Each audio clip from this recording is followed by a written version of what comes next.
Now, Django is a Python framework. It's a framework that allows us to build web applications, websites with Python, and therefore the first setup step is that you got Python itself installed, the programming language. Now, for that, you can visit python.org, and then there you got multiple ways of getting started.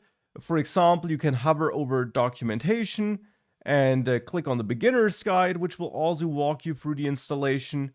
Or you scroll down a bit and go to download here and make sure that you download and install the latest version of Python. Python runs on all major operating systems, so you can and should install it on Windows, on Mac OS, whatever you are using. Now, for example, if you clicked here on this latest Python version, you can scroll down all the way to the bottom to find various installation methods for different operating systems. Now, I'm on Mac OS here, so I can simply download one of these installers here. On Windows, you could download one of those installers and simply download the installer and then walk through the installation process. Here, I'm doing this on Mac OS, so I'll quickly walk through that.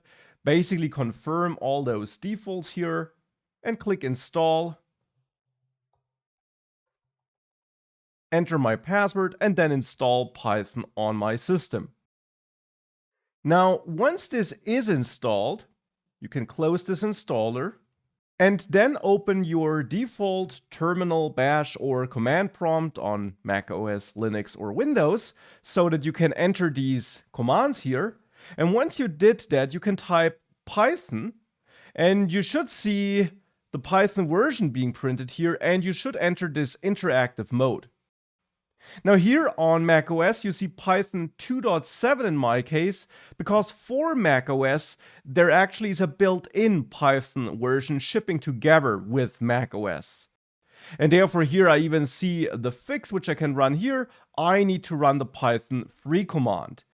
Now, this might not be the case for you, especially on Windows. So therefore, definitely try Python first. And if you then see the Python version which you installed, in my case, I installed Python 3.9 a couple of seconds ago, then you're fine. If you see a different version as I'm doing it here, quit this process with Ctrl-D and instead type Python 3. And then you should see the version which you just installed. Now quit this process again with Ctrl-D, but now you know that you did install it correctly. Now that's Python installed. But of course, this is a Django course. So how do we now install Django? Well, Django is a Python package, a Python module, which we can install globally on our system. And that's important. Whilst Django also will be a framework which we use inside of a project, it also is installed as a global package to create new projects. That is something which I also mentioned before. Hence here, we now want to execute Python 3-m pip to use the built-in pip module, which is the Python installer package basically, and then install Django.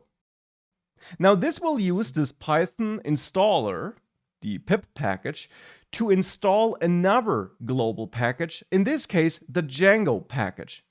Now Django will be a framework which we use inside of our to-be-created Django projects, and there it will help us with a lot of utility functionalities and so on, as you learned in the first course section.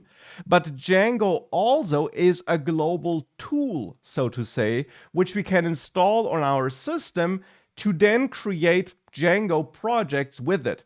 So it's both. It's the framework which helps us in the project, but also a tool which creates such projects. And that's why we need to install it globally first, which we do with the pip install command from this pip Python module.